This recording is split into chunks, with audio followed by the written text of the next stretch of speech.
வெள்ளிக்கிழமை ஆனாலே என்ன குழம்பு வைக்கிறதுன்னு கன்ஃப்யூஷனே இல்லாமல் எல்லார் வீட்லேயுமே காமனாக வைக்கிற ஒரு குழம்புனா அது இந்த சாம்பார் தான்.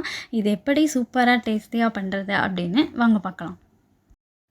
முதல்ல தேவையான துவரம் பருப்பை நல்லா வாஷ் பண்ணிக்கலாம். எங்கள் வீட்டில் ரேஷன் கடை துவரம் பருப்பு தான் யூஸ் பண்ணுவோம். உண்மையாகவே அது ரொம்ப நல்லாவே இருக்குது. என்ன ஒரு 4-5 தடவை எக்ஸ்ட்ராவாக வாஷ் பண்ணணும், அவ்வளோதான். முதல்ல தேவையான அளவு பருப்பை எடுத்துட்டு நல்லா வாஷ் பண்ணிடுங்க. தண்ணி ஊற்றி கொஞ்சம் சீரகம், 1 டீஸ்பூன் மஞ்சள்தூள், 2 பச்சை மிளகாவை கீறி சேர்த்துக்கோங்க.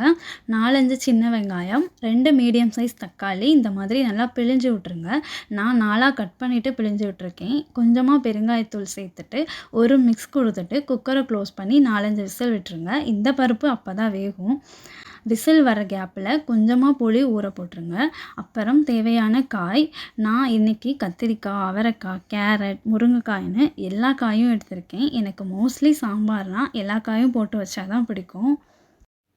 குக்கரில் விசிலும் வந்துருச்சு. இப்போ குழம்பு வைக்க ஆரம்பிச்சிடலாம். கொஞ்சமாக ஆயில் சேர்த்துட்டு கட் பண்ண காய் சேர்த்துட்டு கொஞ்சமாக மஞ்சள் தூள், அப்புறமா சக்தி சாம்பார் பொடி 2 1/2 டேபிள் ஸ்பூன் சேர்த்துருக்கேன். நீங்கள் உங்கள் டேஸ்ட்டுக்கு ஏற்ற மாதிரி இந்த மசாலா வேணால் சேர்த்துக்கலாம். சேர்த்துட்டு ஒரு மிக்ஸ் கொடுத்துட்டு சால்ட் சேர்த்துட்டு வேக விடுங்க. எனக்கு இந்த சாம்பார் அவ்வளோ ஃபேவரட் அப்படின்னு சொல்கிற அளவுக்குலாம் பிடிக்காது. ஆனால் இந்த மாதிரி எல்லா காய் சேர்த்து வச்சா சாப்பிடுவேன். எனக்கு மட்டும் இல்லை, நம்மளில் நிறைய பேருக்கு சாம்பார்னால் பிடிக்காது. ஆமாம் தானே?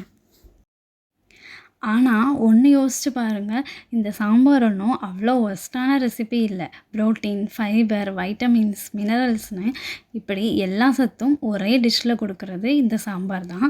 நம்ம மனுஷங்களும் இப்படி தான். உங்ககிட்ட எவ்வளோ நல்ல குணங்கள் இருந்தாலும் உங்களை வெறுக்கிறவங்க, உங்களை பிடிக்காதவங்களுக்கு நீங்கள் என்ன பண்ணாலும் அவங்க குறை தான் சொல்லுவாங்க. ஆனால் அவங்களுக்கு ஏதோ ஒரு தேவைன்னா கண்டிப்பாக உங்ககிட்ட வருவாங்க. காய்ச்சல், உடம்பு முடியலன்னா நம்ம சாம்பாரை தேடி போகிற மாதிரி. ஆனால் இந்த சாம்பார் பிடிச்சவங்களும் இருக்க தானே செய்கிறாங்க. அதே மாதிரி உங்களை பிடிச்சவங்களும் கண்டிப்பாக இருப்பாங்க.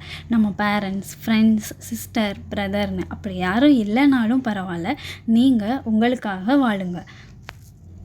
மற்றவங்களுக்கு பிடிக்கலை அப்படின்றதுக்காக உங்களோட நல்ல குவாலிட்டிஸை, நல்ல குணங்களை நீங்கள் மாற்றிக்காதீங்க. காய் இந்த மாதிரி நல்லா வெந்து வந்ததும் வேக வச்சுருக்க பருப்பை ஆட் பண்ணிக்கோங்க. பருப்பை நல்லா மசிச்சு விட்டு சேர்த்துக்கோங்க. அப்போ தான் சாம்பார் நல்லா கொல கொலன்னு வரும். பருப்பை ஆட் பண்ணிவிட்டு ஒரு கொதி வந்ததும் ஊற வச்சுருக்கிற புளியை கரைச்சிட்டு சேர்த்துக்கோங்க. நான் வீடியோவில் காட்டுறதுக்காண்டி தனியாக புளியை கரைச்சி எடுத்திருக்கேன். அதான் அப்படியே ஆட் பண்ணுறேன். புளி சேர்த்ததுக்கப்புறம் கரெக்டாக 5லேருந்து 7 நிமிஷம் கொதிக்க விடுங்க. அதுக்கப்புறம் சின்ன துண்டு வெல்லம் சேர்த்துக்கோங்க. புளி ஆட் பண்ணதுக்கப்புறம் ரொம்ப நேரம் சாம்பாரை கொதிக்க விடாதீங்க. கண்டிப்பாக டேஸ்ட்டாக இருக்காது. தென் தாளிப்பு தான். எண்ணெயில் கடுகு, சீரகம், கருவேப்பிலை, பெருங்காயம், சின்ன வெங்காயம் சேர்த்து நல்லா வதங்கவும் அப்படியே சாம்பாரில் சேர்த்துட்டு